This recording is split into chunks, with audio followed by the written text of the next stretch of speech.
Capítulo 12. Rupturas acontecem.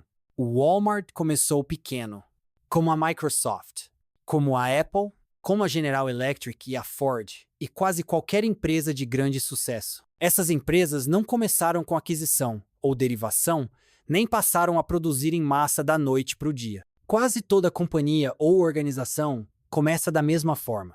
Com uma ideia, não importa se uma organização cresce para se tornar uma corporação de bilhões de dólares como o Walmart ou fracassa nos primeiros anos, a maioria delas começou com uma única pessoa ou um pequeno grupo de pessoas que teve uma ideia. Até os Estados Unidos começaram dessa maneira.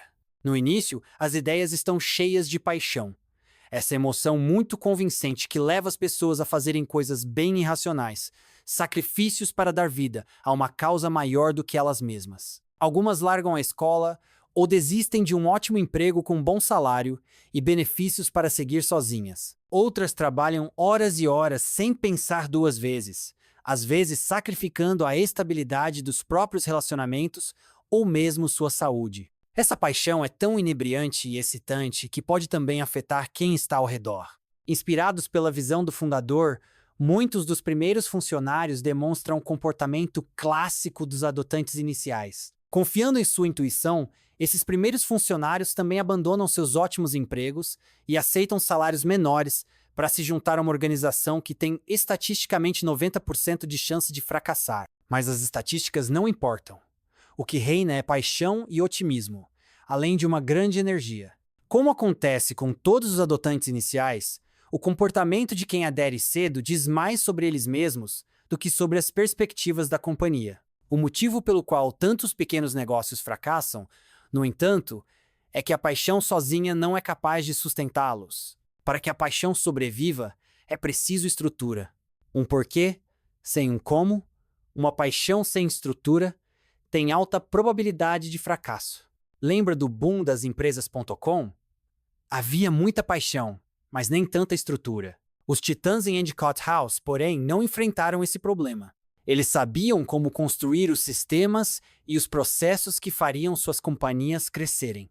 Estão entre os 10% que não fracassaram nos primeiros 3 anos. Na verdade, muitos deles continuaram a se sair muito bem. Seu desafio era diferente. A paixão pode precisar de estrutura para sobreviver, mas para que uma estrutura cresça, ela precisa de paixão. Foi isso que testemunhei na reunião de titãs. Vi uma sala cheia de pessoas com paixão suficiente para iniciar negócios e com conhecimento suficiente para construir os sistemas e as estruturas que os farão sobreviver e até se sair bem. Mas tendo passado tantos anos focados em converter uma visão em um negócio viável, muitos começaram a se fixar em o que a organização fazia ou em como deveria fazê-lo.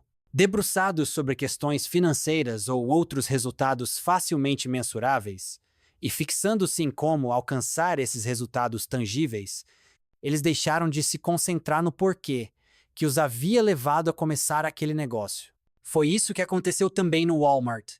Uma companhia cuja obsessão era servir a comunidade passou a ficar obcecada em atingir os próprios objetivos. Como o Walmart, os empresários em Endicott costumavam pensar, agir e se comunicar de dentro para fora do círculo dourado, do porquê para o quê. Mas quando tiveram mais sucesso, o processo se inverteu. O que vinha agora em primeiro lugar, e todos os seus sistemas e processos perseguem esses resultados tangíveis. O motivo de ter acontecido essa mudança é simples. Houve uma ruptura e seu porquê ficou nebuloso. O maior desafio é o sucesso. O maior de todos os desafios que qualquer organização pode enfrentar é o sucesso. Quando a companhia é pequena, o fundador confia em sua intuição para tomar todas as decisões importantes. Desde o marketing até o produto, da estratégia tática, contratações e demissões, se o fundador confiar em sua intuição, vai sentir que todas as decisões que tomar são as corretas. Mas à medida que a organização cresce e obtém mais sucesso, torna-se fisicamente impossível que uma única pessoa tome todas as decisões importantes. É preciso não só confiar nas pessoas e contar com elas para tomar grandes decisões, mas saber que também começarão a escolher quem contratar. E à medida que o megafone cresce, é certo que a clareza do porquê começa a se diluir. Enquanto a intuição era o filtro para as primeiras decisões, cenários racionais e dados empíricos com frequência serão a única base para as decisões posteriores. Isso porque todas as organizações que passam por essa ruptura não estão mais inspiradas em uma causa maior que elas mesmas. Simplesmente começam a funcionar gerenciando sistemas e trabalho para alcançar certos objetivos pré-estabelecidos. Não existe mais uma catedral a ser construída. A paixão se foi e a inspiração chegou a um mínimo. A essa altura, para a maioria dos que aparecem todo dia para trabalhar, trata-se apenas de cumprir tarefas. Se isso é o que as pessoas que estão dentro sentem, imagine as que estão fora. Não é de admirar que as manipulações comecem a dominar não só o modo como a companhia vende seus produtos, mas até como mantém seus funcionários. Bônus, promoções, seduções e até medo tornam-se a única maneira de segurar os talentos. E isso dificilmente será inspirador. O gráfico ilustra a vida de uma organização. A linha de cima representa o crescimento de o que uma organização faz. Para uma companhia, costuma ser medido em dinheiro, lucros, receitas. EBITDA, sigla em inglês para lucros antes de juros, impostos, depreciação e amortização, valor da ação, crescimento na participação de mercado. Mas o parâmetro ou critério de medição pode ser qualquer coisa, dependendo do que a organização faz. Se ela recolhe cachorrinhos perdidos, então o parâmetro seria o número de cachorrinhos recolhidos com sucesso. É inerentemente simples medir o crescimento de o que uma organização faz. Afinal, os OKs são tangíveis e, portanto, fáceis de medir. A segunda linha representa o porquê, a clareza do propósito, da causa ou das crenças iniciais. O objetivo seria garantir que a clareza do porquê se mantivesse bem alinhada com o crescimento de o que a organização faz. Em outras palavras, à medida que o volume do megafone aumenta, deve-se garantir que a mensagem transmitida por ele continue clara. O volume do megafone vem apenas do crescimento de o que. Quando esse parâmetro cresce, qualquer companhia pode se tornar uma companhia líder, mas é a capacidade de inspirar, de manter a clareza do porquê, que proporciona a poucas pessoas e organizações a capacidade de liderar. O momento em que a clareza do porquê começa a se enevoar é o momento da ruptura. Nesse ponto, as organizações podem ecoar bem alto, porém sem clareza. Quando organizações são pequenas, o que elas fazem e por que o fazem estão perfeitamente alinhados. Como isso emana da personalidade do fundador, é relativamente fácil para os primeiros funcionários entenderem. A clareza do porquê é bem assimilada, pois a origem da paixão está próxima. De fato, ela vem trabalhar fisicamente todo dia. Na maioria dos negócios pequenos, todos os funcionários ficam apinhados em um mesmo recinto e socializam. O simples fato de estar próximo de um fundador carismático permite que esse sentimento de pertencer a algo especial floresça. Embora possa haver alguma eficiência a ser adquirida, para pequenos negócios que se sentem confortáveis em permanecer pequenos, a necessidade de articular o porquê não é importante. Para organizações que querem passar no teste do ônibus escolar, se tornar companhias de $1 bilhão ou trabalhar em uma escala grande o bastante para mudar mercados ou a sociedade, a necessidade de gerenciar essa ruptura é primordial. O teste do ônibus escolar é uma simples metáfora. Se um fundador ou líder de uma organização fosse atropelado por um ônibus escolar, a organização continuaria a prosperar no mesmo ritmo sem ele no leme? Há tantas organizações construídas com base na força de uma única personalidade que sua partida pode causar uma ruptura significativa. A questão não é se isso vai acontecer. Todos os fundadores um dia se aposentam ou morrem, mas quando e quanto a organização estará preparada para essa inevitável partida? O desafio não é ficar agarrado ao líder, é encontrar maneiras eficazes de manter a visão do fundador viva para sempre. Para passar no teste do ônibus escolar, isto é, para que uma organização continue a inspirar e liderar para além da vida de seu fundador, o porquê do fundador tem que ser resgatado e integrado à cultura da companhia. Além disso, um plano para uma sucessão forte deve ter como finalidade encontrar um líder inspirado pela causa do fundador e preparado para conduzi-la até a próxima geração. Tanto futuros líderes quanto funcionários têm que se inspirar em algo maior do que a força da personalidade do fundador e precisam enxergar mais do que apenas lucro e valor para o acionista. A Microsoft experimentou uma ruptura, mas não se afastou tanto que não possa ser posta novamente na linha. Houve uma época em que as pessoas na Microsoft apareciam todos os dias no trabalho para mudar o mundo. E mudaram. O que a companhia conseguiu, pondo um PC em cada mesa, mudou drasticamente o modo como vivemos. Mas depois seu porquê ficou nebuloso. Agora são poucos os funcionários na empresa instruídos a fazer todo o possível para ajudar as pessoas a serem mais produtivas e mais capazes de atingir seu potencial máximo. Em vez disso, a Microsoft tornou-se apenas uma fabricante de software. Se você visitar a sede da Microsoft em Redmond, Washington, vai descobrir que, apesar de seu porquê ter ficado nebuloso, ele não está perdido. A percepção de uma causa, aquele desejo de mudar o mundo novamente, ainda está lá, mas ficou desfocada, embrulhada em como e o que eles fazem. A Microsoft tem uma notável oportunidade de esclarecer seu porquê e recuperar a inspiração que os levou até onde estão hoje. Se não o fizerem, se tudo o que fizerem for gerenciar o quê e continuar a ignorar o porquê, vão acabar como a American Online, uma companhia que ultrapassou em tal medida o ponto de ruptura que seu porquê, de fato, se perdeu. Quase não restou mais sinal de seu porquê original. A American Online, ou AOL, como é conhecida, costumava inspirar. Como o Google, nos dias de hoje, era a companhia para a qual todos queriam trabalhar. Pessoas clamavam por ir para a Virgínia e trabalhar para essa incrível companhia que estava mudando as regras do negócio. E era verdade que, como toda companhia inspiradora, a então denominada AOL havia desencadeado mudanças que alteraram profundamente o modo como fazemos quase tudo. Inspiraram uma nação a ficar online. Sua causa era clara e suas decisões eram governadas por seu porquê. Seu objetivo era ter mais pessoas online, mesmo que suas decisões ao perseguir esse objetivo fizessem um estrago em seu negócio no curto prazo. Com foco em seu porquê, a AOL saltou à frente dos concorrentes ao decidir mudar. De um preço por hora de acesso à internet a um acesso ilimitado por um preço mensal.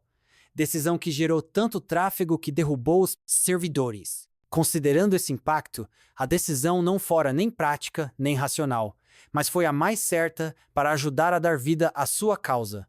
O fato de seu sistema ter caído com a demanda adicional os obrigou a trabalhar mais para lidar com isso, de forma a garantir que os Estados Unidos pudessem, de fato, se conectar e se manter online. Naquela época, ter um endereço de e-mail da AOL era motivo de orgulho, sinal de ser um dos que participavam na revolução da internet. Hoje, ainda ter um endereço de e-mail da AOL é um símbolo de ter ficado para trás. Que o significado de algo tão simples quanto ATAOL tenha mudado tão drasticamente é prova adicional de que a causa da companhia já se perdeu faz tempo, com a ausência de um porquê. Claro, tamanho e momentum é tudo de que a AOL dispõe para seguir em frente. A companhia já não inspira mais, nem os que trabalham nela, nem os que estão do lado de fora. Não falamos dela como costumávamos falar, e com certeza tampouco nos sentimos do mesmo jeito em relação a ela. Não a comparamos com o Google ou o Facebook, nem com qualquer das outras companhias que mudam a maneira como o mundo funciona na atualidade. Não é coincidência que empresários bem-sucedidos tenham saudades de tempos antigos. Não é por acaso que grandes companhias falem de um retorno ao básico. Trata-se de uma alusão a uma época anterior à ruptura. E estariam certos. Eles precisariam mesmo retornar a um tempo no qual o que eles faziam estava perfeitamente alinhado a que o faziam. Se continuarem pelo caminho de se concentrar no crescimento de o que às custas do porquê, mais volume, menos clareza, sua capacidade de prosperar e inspirar nos anos por vir será, no melhor dos casos, duvidosa. Companhias como Walmart, Microsoft, Starbucks, Gap, Dell e muitas outras que costumavam ser especiais passaram todas por uma ruptura. Se não forem capazes de recapturar seu porquê e tornar a inspirar os que estão dentro e os que estão fora de sua organização, todas acabarão parecendo mais com a AOL do que com as companhias que foram um dia. O que é mensurado é feito. No outono de seu primeiro ano na faculdade, Christina Harbridge começou a procurar um trabalho de meio expediente. Ela respondeu a um anúncio de um jornal de Sacramento para trabalhar em um escritório mesmo, sem saber ao certo quais eram as atribuições da vaga. Logo, Harbridge descobriu que o trabalho consistia em arquivar documentos para um agente de cobranças. E mesmo assim, ela não tinha certeza absoluta do que se tratava. O escritório que administrava as cobranças consistia em uma enorme sala com dezenas de estações telefônicas e em cada uma havia um agente de cobrança que fazia uma ligação atrás da outra para uma longa lista de negócios e indivíduos que deviam dinheiro. A configuração da sala eliminava qualquer privacidade. Todo mundo podia ouvir as conversas dos outros. Harbridge ficou impressionada com a dureza do tom que todos os cobradores usavam com aqueles de quem cobravam dívidas não pagas. Eles os assediavam e praticamente os ameaçavam, contou ela. Fariam o que fosse necessário para obter deles uma informação. Harbridge reconheceu que o dono da companhia e os cobradores eram pessoas gentis e delicadas. Eles se ajudavam, ouviam os problemas uns dos outros e até se juntavam para fazer doações para uma família de sem-teto no fim do ano. Mas quando estavam ao telefone para cobrar uma dívida, as mesmas pessoas tornavam-se agressivas, rudes e com frequência até cruéis.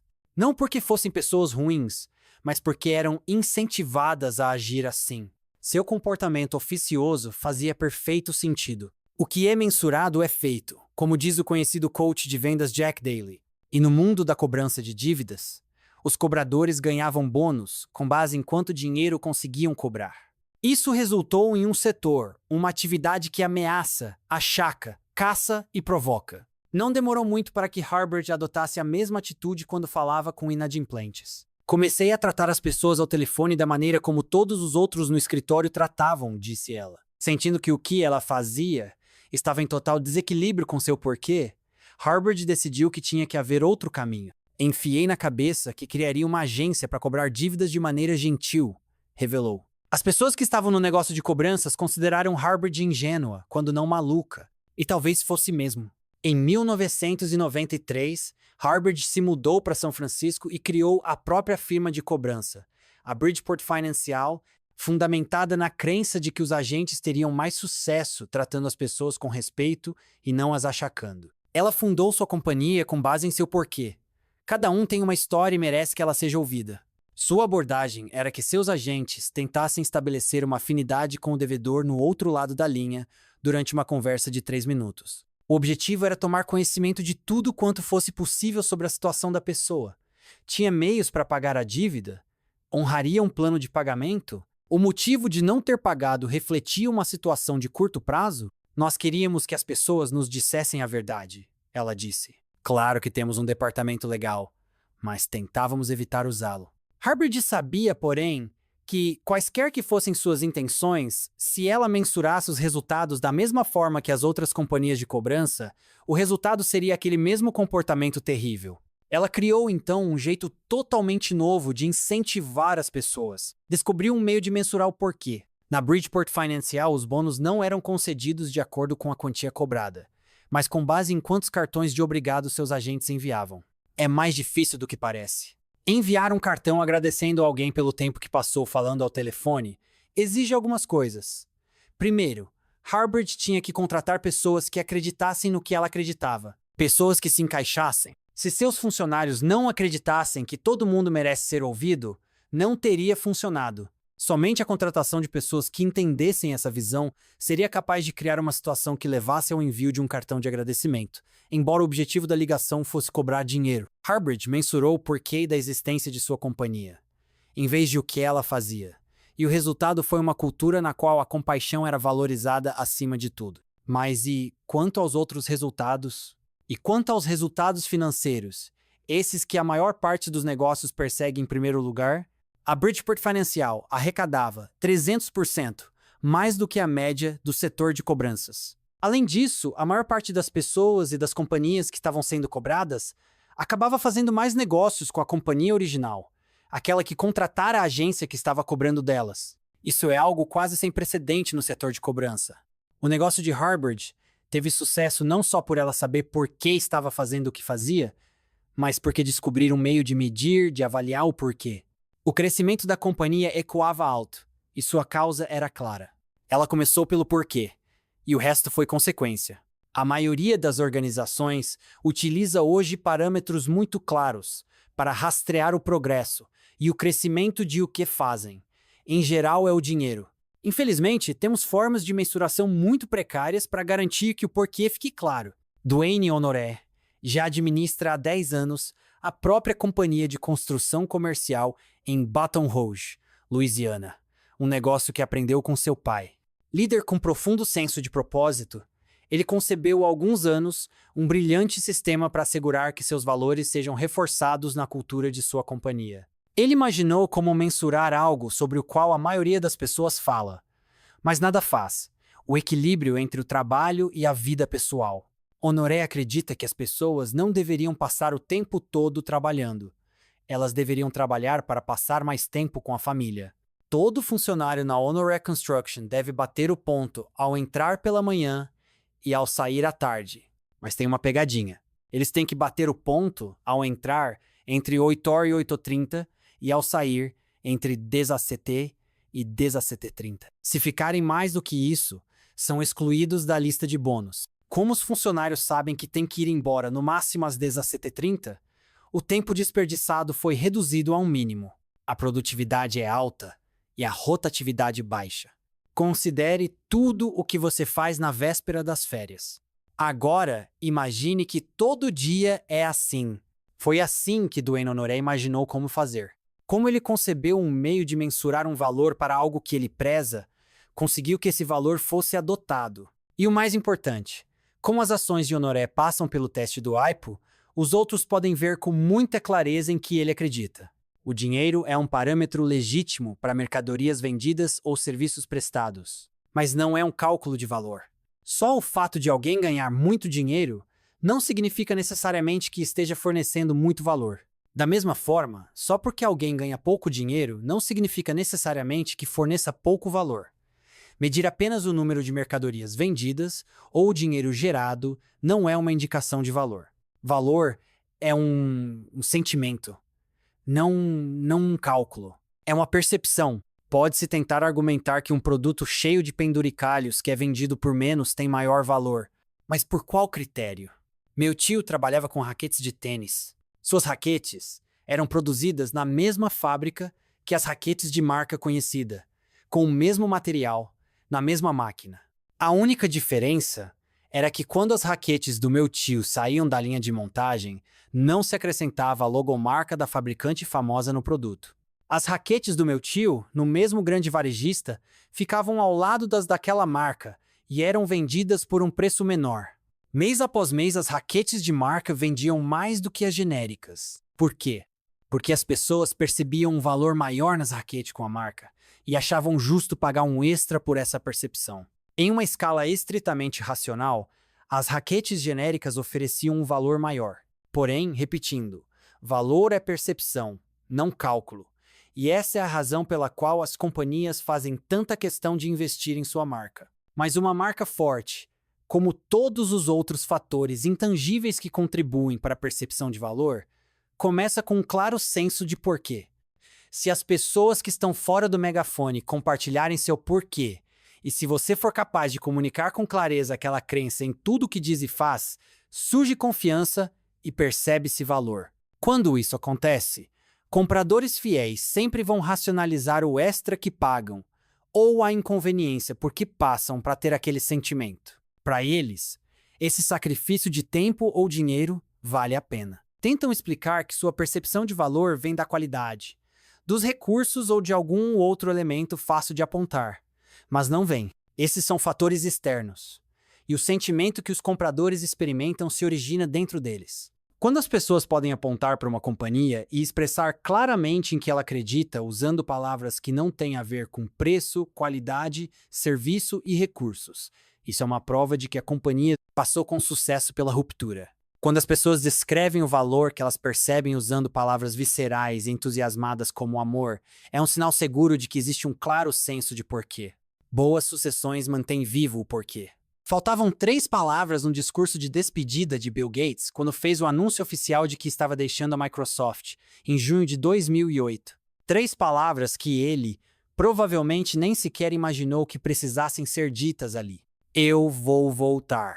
Embora Bill Gates tivesse abdicado de seu papel como CEO da Microsoft para Steve Ballmer em 2000 para dedicar mais tempo e energia à Fundação Bill e Melinda Gates, Ele ainda manteve um papel e uma presença na sede da Microsoft em Redmond, Washington. Seu plano sempre foi deixar por completo a companhia aos cuidados de outros.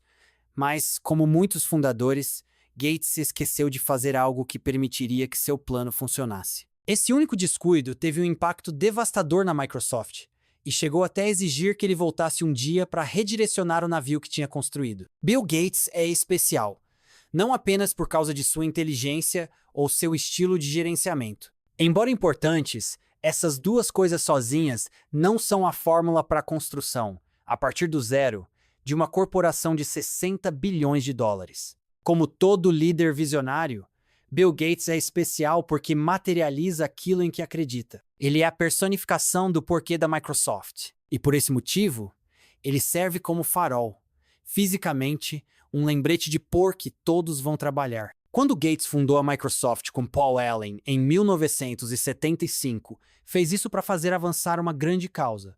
Se você der às pessoas as ferramentas certas e as tornar mais produtivas, então cada uma, seja qual for sua situação, terá uma oportunidade de atingir seu maior potencial. Um PC em cada casa e em cada mesa, ele profetizou, algo notável vindo de uma companhia que nem mesmo fabricava PCs.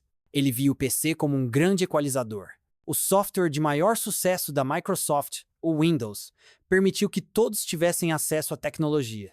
Ferramentas como Word, Excel e PowerPoint dão a cada um o poder de realizar a promessa da nova tecnologia, ficar mais eficiente e mais produtivo. Pequenos negócios, por exemplo, poderiam parecer e agir como grandes negócios. O software da Microsoft ajudou Gates a fazer avançar sua causa de dar poder ao homem comum. Não se engane, a Microsoft mudou o mundo mais do que a Apple. Embora sejamos atraídos pela muito merecida reputação da Apple quanto à inovação e ao desafio dos modelos de negócio de mais de uma indústria, foi a Microsoft a responsável pelo avanço do computador pessoal. Gates pôs um PC em cada mesa, e ao fazer isso mudou o mundo. Tendo sido a personificação física do porquê da companhia, o homem comum que transformou em realidade um incrível potencial, o que acontecerá agora que ele se retirou? O próprio Gates sempre afirmou que recebia uma medida desproporcional de atenção por seu papel na Microsoft.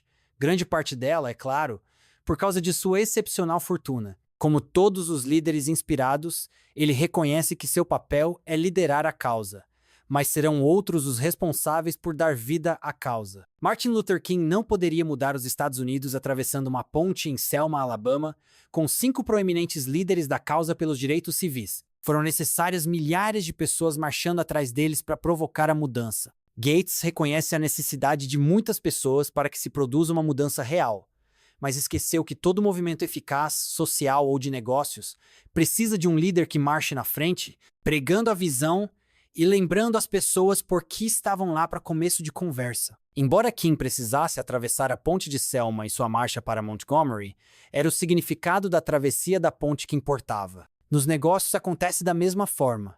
Embora o lucro e o valor das ações sejam um objetivo essencial, não é isso que inspira as pessoas a irem trabalhar. Embora a Microsoft tenha passado pela ruptura anos atrás, a mudança de uma companhia que pretendia mudar o mundo para uma companhia que produz softwares, o fato de ter Gates por perto ajudou a Microsoft a manter ao menos um vago senso do porquê de sua existência. Com a saída dele, a Microsoft não tem mais sistemas suficientes para avaliar e pregar seu porquê. É uma questão que terá um impacto exponencial à medida que o tempo passar. Uma saída como a de Gates não é sem precedente entre companhias com líderes igualmente visionários. Steve Jobs, a materialização de um empolgante revolucionário, um homem que também personificava o porquê de sua companhia, deixou a Apple em 1985 após uma lendária luta pelo poder com o presidente da Apple, John Sculley, e o conselho de administração. O impacto na empresa foi profundo. Originalmente contratado por Jobs em 1983, Sculley era um executivo muito capaz, com uma carreira consolidada. Ele sabia o que fazer e como fazer. Era considerado um dos mais talentosos executivos de marketing existentes, tendo ascendido com rapidez nas fileiras da PepsiCo. Na Pepsi, ele criou a imensamente bem-sucedida campanha publicitária do teste de sabor, o desafio da Pepsi, levando a Pepsi a superar a Coca-Cola pela primeira vez. Mas o problema é que Sculley não se encaixava bem na Apple. Ele dirigiu a companhia como um negócio e não estava lá para liderar uma causa. Vale a pena considerar como foi que alguém que se encaixava mal como Scully obteve um emprego na Apple. Simples, ele foi manipulado. Scully não procurou Jobs e pediu para participar da causa da Apple. O modo como a verdadeira história se desenrolou tornou as consequências quase previsíveis. Jobs sabia que precisava de ajuda. Sabia que precisava de um homem do como para ajudá-lo a dar escala à sua visão. Ele procurou Scully, um homem com um sólido currículo, e disse: "Você quer vender água com açúcar durante sua vida inteira ou quer mudar o mundo?" Jogando com o ego, as aspirações e os medos de Scully, Jobs completou uma manipulação executada com perfeição. E com isso, foi afastado da própria companhia poucos anos depois. A Apple ainda prosperou sob a influência da recente presença de Jobs durante alguns anos, quando empresas começaram a comprar Macintoshes e os desenvolvedores de software continuaram a criar novos softwares. Mas não demoraria muito para a companhia começar a vacilar. A Apple simplesmente não era o que costumava ser. Tinha passado pela ruptura e a ignorou. O porquê estava ficando cada vez mais difuso a cada ano que passava. A inspiração havia desaparecido. Literalmente.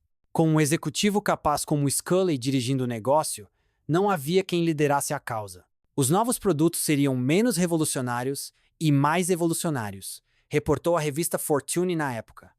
Algumas pessoas dirão que são sem graça. Cansado do estilo de lado direito do cérebro da Apple, Scully reorganizou a companhia repetidas vezes, cada uma delas na tentativa de recuperar o que claramente tinha perdido. Trouxe uma nova equipe de executivos para ajudar. Mas tudo o que faziam era tentar gerenciar como a companhia trabalhava, quando era o porquê que precisava de atenção. Desnecessário dizer, o moral era sombrio.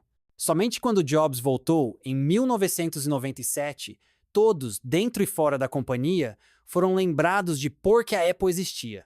Com a clareza de volta, a companhia logo restabeleceu seu poder para a inovação, para pensar diferente e, mais uma vez, para redefinir indústrias. Com Jobs de volta ao leme, a cultura de desafio ao status quo, de dar força ao indivíduo, voltou. Toda decisão passava pelo filtro do porquê, e funcionou. Como a maioria dos líderes inspiradores, Jobs confiava em sua intuição mais do que em conselhos de fora. Era criticado com regularidade por não tomar decisões voltadas para o mercado de consumo de massa, como permitir que se clonasse o Mac. Ele não poderia. Essas ações violavam aquilo em que acreditava. Elas fracassariam no teste do aipo. Quando a pessoa que personifica o porquê vai embora sem ter expressado com clareza por que a companhia fora fundada em primeiro lugar, ela não deixa uma causa clara para seu sucessor liderar. O novo CEO vai embarcar para dirigir a companhia e focará sua atenção no crescimento de o quê, dando pouca atenção ao porquê.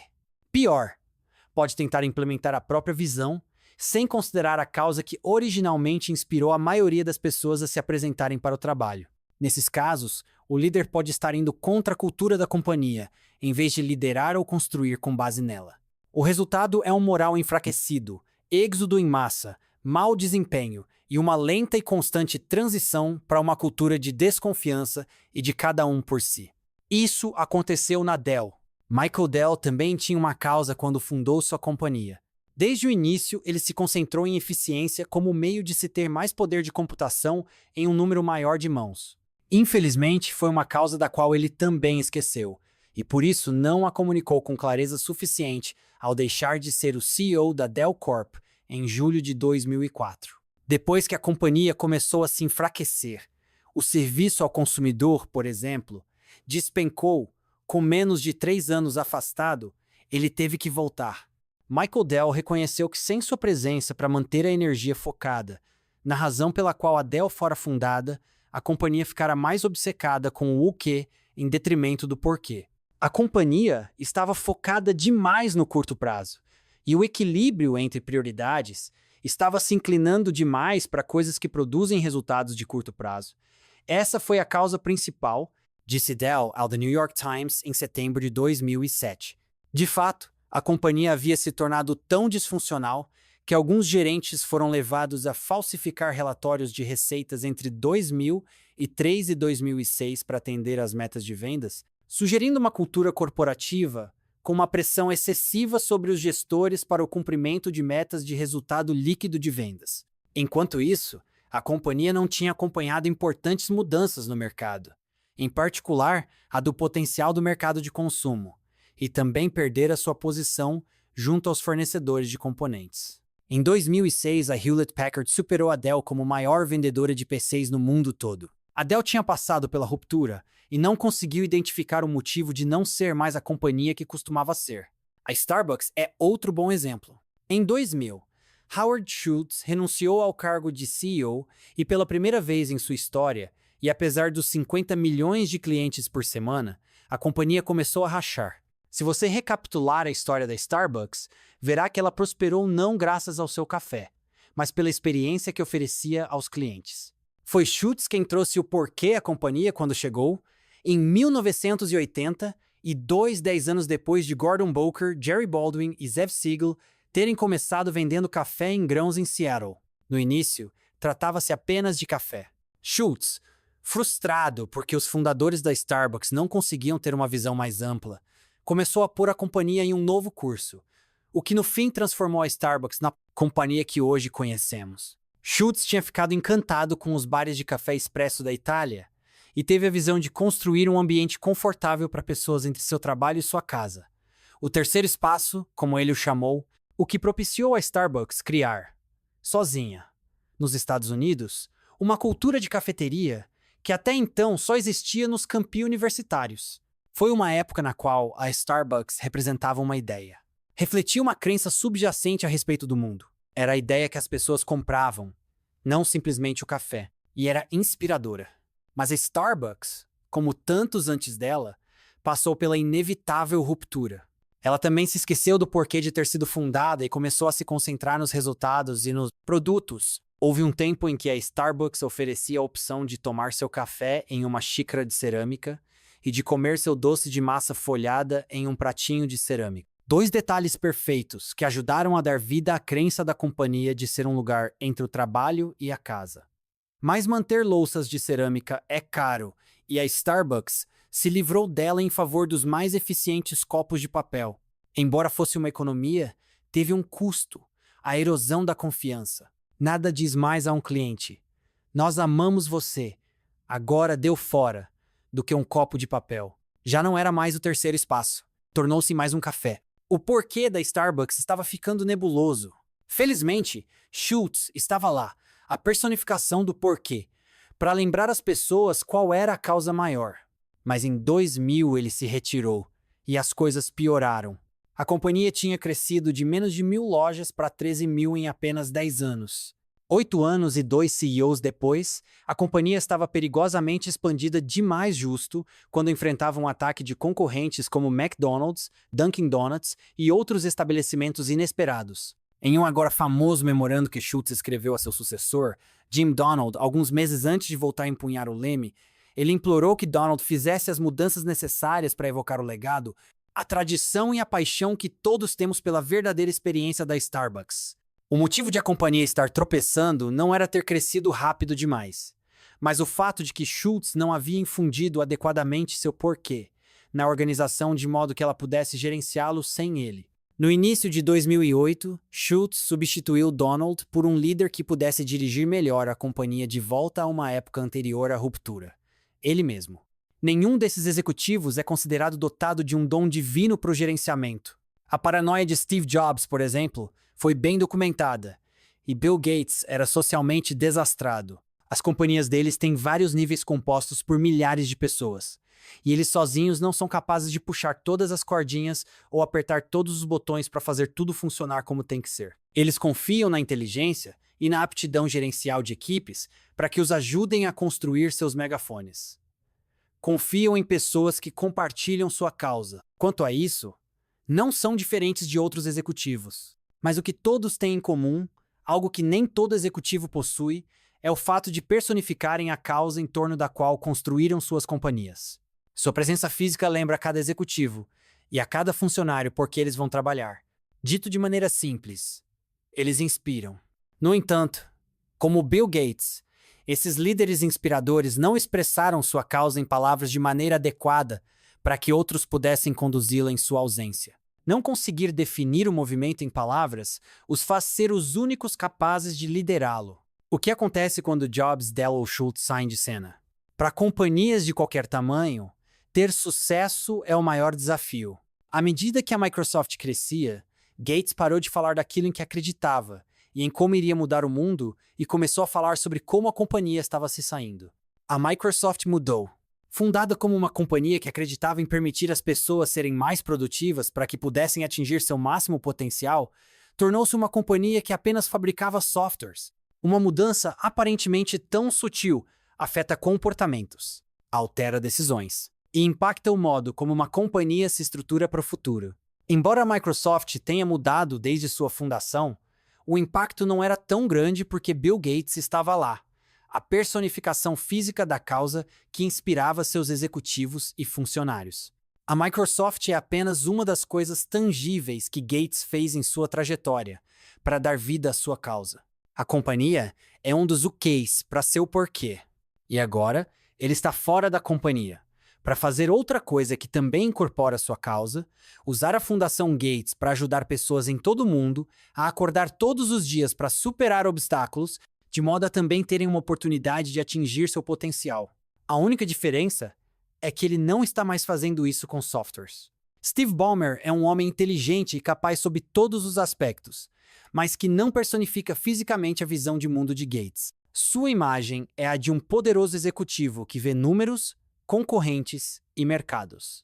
É um homem com o dom de gerenciar a linha do Uquê, como John Sculley na Apple, Jim Donald na Starbucks e Kevin Rollins na Dell, todos os CEOs que substituíram os fundadores ou executivos visionários. Ballmer pode ser o homem perfeito para trabalhar com o visionário, mas será o homem perfeito para substituí-lo?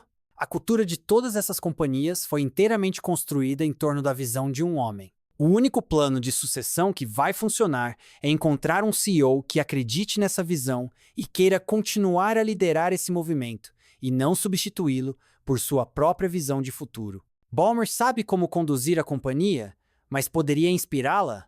Uma sucessão bem-sucedida envolve mais do que escolher alguém com um conjunto adequado de aptidões.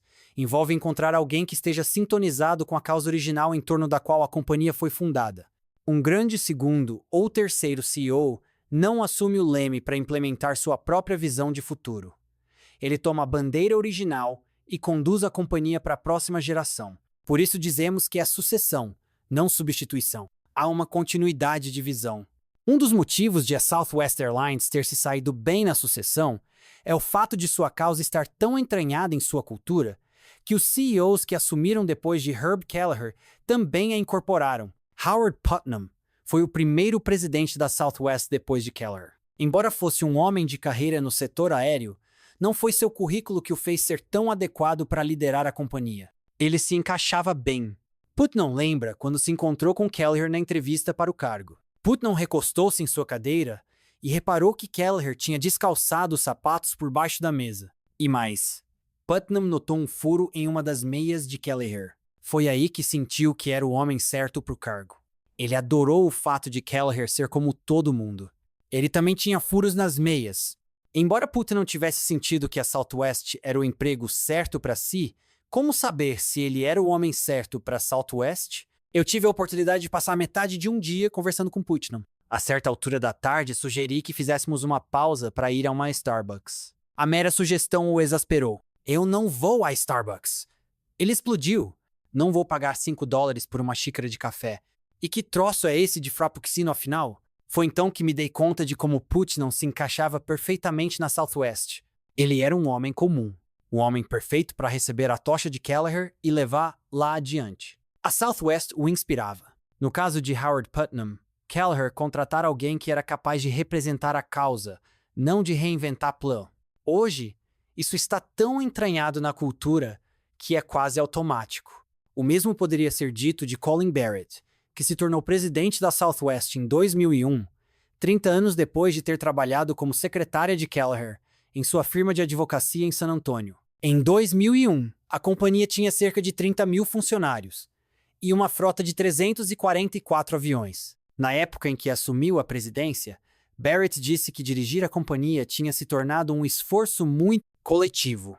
Kelleher havia interrompido seu envolvimento diário na companhia, mas deixar uma cultura corporativa tão forte que sua presença nos corredores não era mais necessária. A pessoa física tinha sido em grande parte substituída pelo folclore em torno de Kelleher, mas foi o folclore que ajudou a manter o porquê vivo. Barrett admite abertamente que ela não é a executiva mais inteligente que existe por lá. Na verdade, ela está se autodepreciando nessa declaração pessoal. Mas, como líder da companhia, sua função não é ser a mais inteligente. Sua função é liderar a causa, personificar os valores e lembrar a todos o porquê de estarem lá. A boa notícia é que é fácil saber se um sucessor está carregando a tocha certa. Basta aplicar o teste do Aipo e ver se o que a companhia está dizendo e fazendo faz sentido. Testar se o que está fazendo demonstra efetivamente por que foi fundada. Se não for possível compreender facilmente o porquê de uma companhia apenas olhando para seus produtos, serviços, marketing e declarações públicas, então são altas as probabilidades de que tampouco ela saiba qual é. Se ela soubesse, nós também saberíamos. Quando o porquê desaparece, tudo o que resta é o quê. Em 5 de abril de 1992, aproximadamente às 8 horas da manhã, o Walmart perdeu seu porquê. Naquele dia, Sam Walton, o inspirado líder do Walmart, o homem que personificava a causa em torno da qual construir a maior rede de varejo do mundo, morreu no hospital da Universidade de Ciência do Arkansas, em Little Rock, de câncer na medula óssea. Pouco depois, o filho mais velho de Walton S., Robson Walton, que sucedera ao pai como presidente da companhia, fez uma declaração pública. Não são esperadas mudanças na direção, no controle ou na política da corporação, disse ele. Infelizmente para os funcionários, clientes e acionistas do Walmart, não foi isso que aconteceu. Sam Walton tinha sido a personificação do homem comum. Embora tivesse sido considerado o homem mais rico dos Estados Unidos pela revista Forbes em 1985, título que manteve até morrer, ele nunca compreendeu a importância que outros atribuíam ao dinheiro. Sem dúvida, era competitivo, e o dinheiro era um bom parâmetro para o sucesso. Mas não era isso que dava a ele ou aos que trabalhavam no Walmart o sentimento do sucesso. O que Walton valorizava acima de tudo eram pessoas. Pessoas! Cuide das pessoas e as pessoas cuidarão de você. Era essa a sua crença. E tudo que Walton e o Walmart faziam demonstrava isso. Nos primeiros tempos, por exemplo, Walton insistia em aparecer no trabalho nos sábados, em solidariedade aos funcionários de suas lojas que tinham que trabalhar nos fins de semana. Ele se lembrava de aniversários e de aniversários de casamento, e até de que a mãe de um caixa tinha passado por uma cirurgia de vesícula. Repreendia seus executivos por dirigirem carros caros e resistiu durante muitos anos a usar o jatinho da corporação. Se o americano médio não tinha essas coisas, seu paladino tampouco teria. O Walmart nunca passou por uma ruptura sob o comando de Walton, porque ele nunca se esqueceu de suas origens. Eu nunca acreditei que o fato de eu cortar meu cabelo em uma barbearia fosse notícia. Onde mais eu iria cortá-lo? Dizia. Por que eu dirijo uma picape? Onde eu deveria transportar meus cães? Em um Rolls Royce, sempre usando o paletó de tweed que era sua marca e um boné de caminhoneiro, Walton era a personificação daquele a quem gostava de servir, o americano médio. Com uma companhia tão amada por funcionários, clientes e comunidades, Walton cometeu apenas um grande erro. Não expressou sua causa em palavras claras o bastante para que outros continuassem a liderar lá depois de sua morte. A culpa não foi toda dele. A parte do cérebro que controla o porquê não controla a linguagem. Assim como tantos, o melhor que Walton conseguiu articular era como dar vida à sua causa. Ele falava em baratear produtos para que as coisas fossem mais acessíveis ao trabalhador médio americano. Falava em construir lojas em comunidades rurais para que a força de trabalho na espinha dorsal do país não tivesse de viajar para centros urbanos. Tudo isso fazia sentido. Todas as suas decisões passavam pelo teste do Aipo.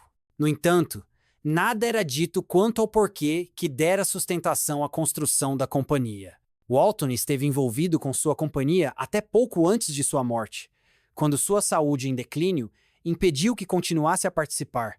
Como em todas as organizações com líderes fundadores, cuja presença física ajuda a manter vivo o porquê, seu envolvimento continuado na companhia lembrava a todos por que eles iam trabalhar diariamente.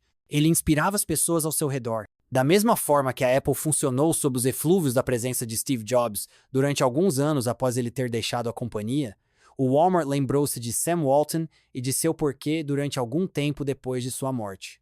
Mas à medida que o porquê se tornava cada vez mais difuso, a companhia mudou de direção. Dali em diante, haveria uma nova motivação na companhia, e era algo quanto ao qual o próprio Walton sempre advertia: ir atrás de dinheiro. A Costco foi cofundada em 1980 e três por alguém do tipo Porquê, Jim Sinegal, e alguém do tipo Como, Jeffrey Brotman. Sinegal havia aprendido sobre lojas de desconto com Saul Price, a mesma pessoa de quem Sam Walton admitiu ter tomado emprestado muito do que sabia sobre o negócio. E, como Walton, Sinegal priorizava as pessoas. Vamos ser uma companhia que trata a todos pelo primeiro nome, ele disse em uma entrevista no programa jornalístico da ABC 2020. Seguindo a mesma fórmula de outros líderes inspiradores, a Costco acredita em cuidar primeiro de seus funcionários. Historicamente, tem pagado a seu pessoal cerca de 40% mais do que os que trabalhavam no Sam's Club, o grande depósito de vendas com desconto do Walmart. E a Costco oferece benefícios acima da média, inclusive plano de saúde para mais de 90% de seus funcionários. Com isso, a rotatividade de funcionários se mantém, de forma consistente, 5 vezes menor do que no Sam's Club. Como todas as companhias construídas em torno de uma causa, a Costco baseou-se em seu megafone para ajudá-los a crescer. Eles não têm um departamento de relações públicas nem gastam dinheiro com publicidade. A lei da difusão e inovação é tudo de que a Costco precisa para propagar sua palavra.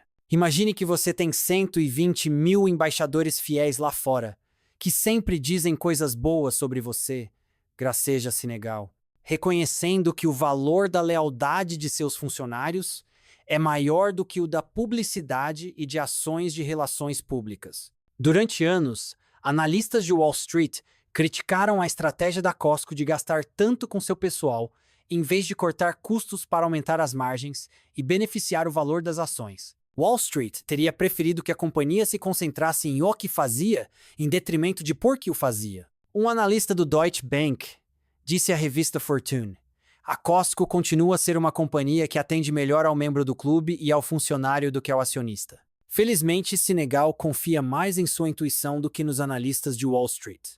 Wall Street está no negócio de ganhar dinheiro entre agora e terça-feira que vem, disse ele na entrevista no 2020. Nós estamos no negócio de construir uma organização, uma instituição, que esperamos que esteja aqui nos próximos 50 anos. E pagar bons salários e manter as pessoas trabalhando com você é um grande negócio. O mais incrível por trás de tudo isso não é só o quanto Sinegal é inspirador, mas que quase tudo que ele diz e faz é um eco de Sam Walton. O Walmart se tornou grande como é fazendo exatamente a mesma coisa, concentrando-se no porquê e assegurando que o que faziam demonstrasse isso. Dinheiro nunca é causa, é sempre resultado. Mas naquele fatídico dia de abril de 1992, o Walmart deixou de acreditar em seu porquê. Desde a morte de Sam Walton, o Walmart tem sido fustigado por escândalos acerca de maus tratos a funcionários e clientes.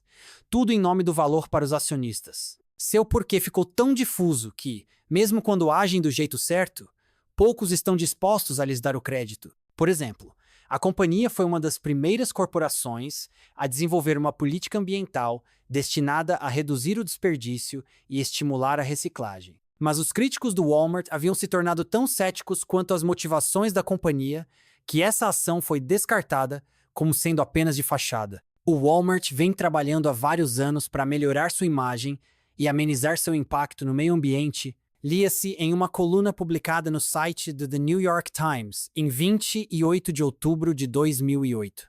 O Walmart ainda vende consumismo mesmo quando alega cortar os custos sociais e ambientais das mercadorias em suas lojas. A Costco, por outro lado, demorou mais do que o Walmart para anunciar uma política ambiental, mas recebeu um volume desproporcional de atenção. A diferença é que as pessoas acreditam quando a Costco faz isso. Quando as pessoas sabem por que você faz o que faz, elas lhe darão crédito por tudo que possa servir como demonstração do porquê. Quando o seu porquê não está claro, o que você faz fica fora de contexto. Mesmo que as coisas que você faz ou as decisões que toma sejam boas, elas não farão sentido para os outros se não houver uma clara compreensão do porquê. E quais são os resultados? Ainda cultivando a memória de Sam Walton, A cultura do Walmart no início se manteve intacta, e o valor das ações das duas companhias permaneceu o mesmo durante alguns anos após a morte de Walton. Mas quando o Walmart seguiu com seu negócio na modalidade pós-SEMI, pós-ruptura, enquanto a Costco mantinha a clareza do porquê,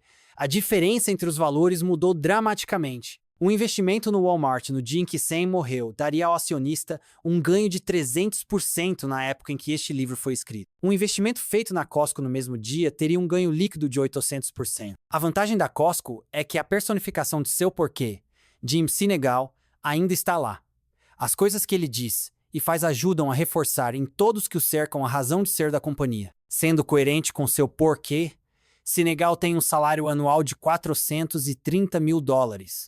Quantia relativamente pequena considerando o tamanho e o sucesso da companhia. No auge do Walmart, Sam Walton nunca teve um salário maior do que $350 mil por ano, também consistente com aquilo em que acreditava. David Glass, o primeiro a assumir o cargo de CEO após Sam Walton, um homem que conviveu durante um período considerável com Walton, disse: "Muito do que está acontecendo com companhias de grande sucesso e com esses CEOs e seus super salários, que na realidade estão fazendo uma pilhagem e não cuidam de ninguém exceto de si mesmos. Me chateia de verdade. É uma das principais coisas erradas no cenário empresarial dos Estados Unidos atualmente." Jim Sinegal deixou o cargo de CEO da Costco em 2011. Nunos da Extra, CEOs tentaram carregar a tocha que Walton acendeu. E a cada sucessão, a chama dessa tocha, essa noção clara de um propósito, uma causa e uma crença, ficava cada vez mais fraca. A nova esperança estava em Michael T. Duke, que assumiu o cargo de CEO no início de 2009. O objetivo de Duke era restaurar o esplendor e a clareza do porquê do Walmart. E para fazer isso, ele começou pagando a si mesmo um salário de 5, 40 e $3 milhões por ano.